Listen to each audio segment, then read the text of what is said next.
नमस्कार साथियों, आज हम पढ़ने वाले हैं एनसीईआरटी गणित कक्षा 10 प्रश्नावली 5.3 का प्रश्न क्रमांक 9। अगर आप चाहते हैं कि अपनी भाषा में बिल्कुल साधारण तरीके से आपको गणित सीखने को मिले तो ये प्लेटफॉर्म आपके लिए है। बस शर्त इतनी है कि अगर आपने वीडियो पूरा देख लिया तो इस बात की गारंटी है कि इन सवालों को कहीं भी दोबारा आपको समझने की ज़रूरत नहीं पड़ेगी। तो आइए इस सवाल को हम करते हैं।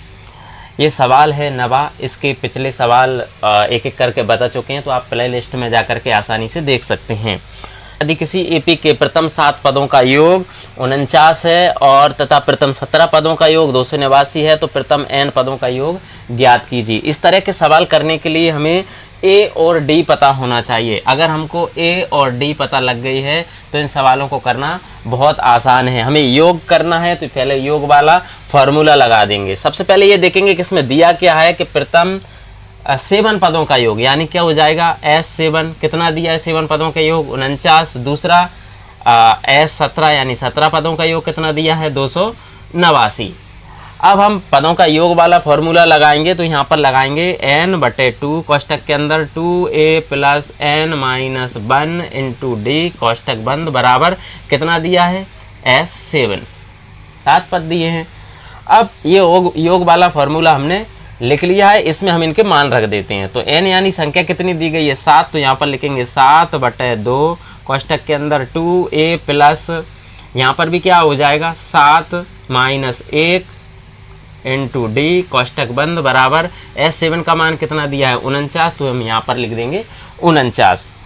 अब क्या करते हैं, इसको और सॉल्व कर लेते हैं। तो ये हो जाएगा 7/2 2a + यहाँ 7 में से 1 घटेगा तो बचेगा 6 और 6 में d का गुणा होगा तो ये हो जाएगा 6d बराबर 49। अब यहाँ पर दोनों जगह 2 है तो इसलिए 2 हम कॉमन ले लेते हैं तो बचेगा 7/2 इंटू ये 2 कॉमन आ गया तो यहाँ पर क्या बचा, यहाँ पर सिर्फ a अकेला बचा और यहाँ पर भी 2 3 6 होता है यानी 3d बचा बराबर हो जाएगा 49। 2 से 2 कैंसिल हो जाएगा। ये 7 गुणा में है तो ये 7 कहाँ चला जाएगा इसके बटे में, तो ये लिख देंगे a + 3d बराबर 49/7।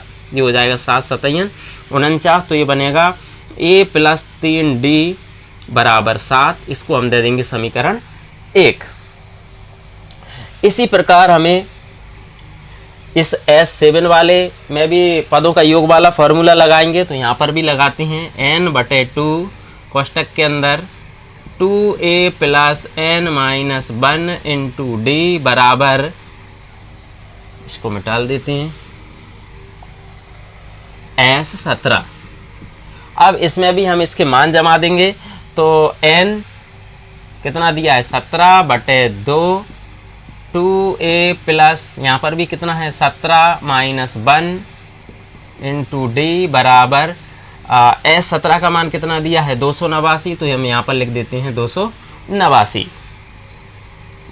अब इसको सॉल्व कर लेते हैं तो ये हो जाएगा 17/2 कोष्टक के अंदर 2a + 17 में से 1 गया तो 16, 16 में d का गुणा होगा तो हो जाएगा 16d बराबर 289।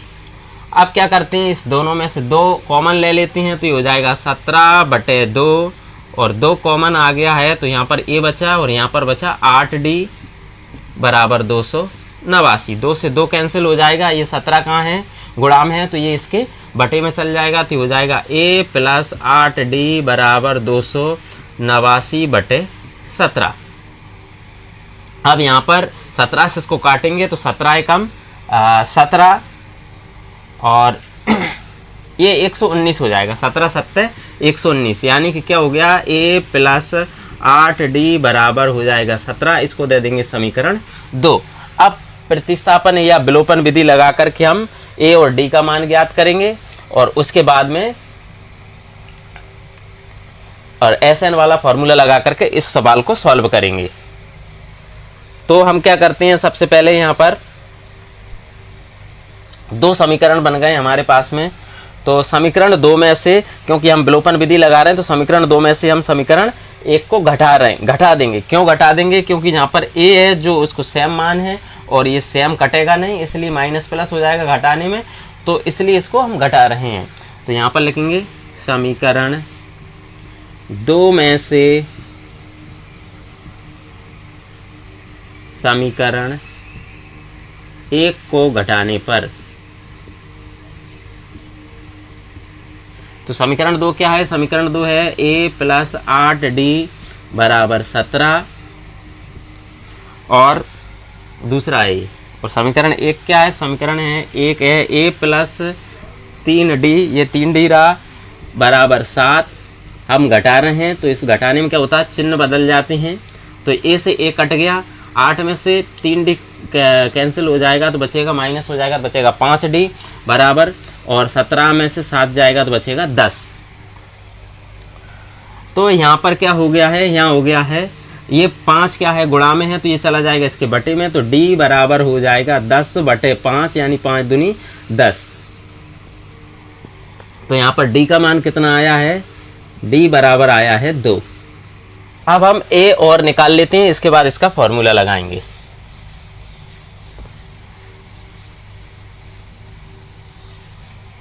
तो d का मान हमको प्राप्त हुआ है d बराबर 2। अब हमें a चाहिए, तो इसलिए इस d के मान को हम किस में रख देंगे, समीकरण 1 में रख देते हैं। तो लिख देंगे d का मान समीकरण 1 में रखने पर, d का मान हम समीकरण 1 में रख रहे हैं। तो 1 क्या है, a + 3, d का मान है 2 बराबर 7। तो a + 2 3 कितना हो गया, 6 बराबर 7। ये 6 उधर जाएगा तो a बराबर 7 - 6, तो a बराबर हो जाएगा 1। a का मान आ गया है 1 और d का मान आ गया है 2, यानी कि d का मान कितना आ गया है 2 और a का मान कितना आ गया है 1। अब हमें a और d दोनों प्राप्त हो गए हैं, तो हमें ज्ञात क्या करना है, इसके लिए n पदों का योग ज्ञात करना है। तो n पद वाला फॉर्मूला हम इसमें लगाएंगे। अब n पद का फॉर्मूला होगा n/2 Sn बराबर 2a + n - 1 × d।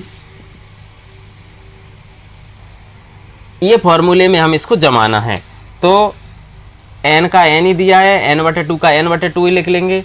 2 a का मान कितना है 1, तो गुणित 1 लगेंगे, प्लस n का n है -1, और d का मान कितना आया है, d का मान आया है 2, तो 2 का हम 2 लिख लेंगे। अब क्या करते हैं, यहाँ पर भी 2 है, यहाँ पर भी 2 है, तो 2 कॉमन ले लेते हैं। तो ये हो जाएगा n/2 गुणित 2, यहाँ क्या बचा, 2 का कॉमन ले लेंगे, तो यहाँ पर क्या बचा, यहाँ पर बचा 1 प्लस ये n - 1, ये 2 यहाँ से कॉमन आ गया, तो 2 से 2 कैंसल हो गया, तो ये n बराबर n, और ये 1 से 1 कैंसल हो जाएगा, तो ये हो जाएगा n गुणित n।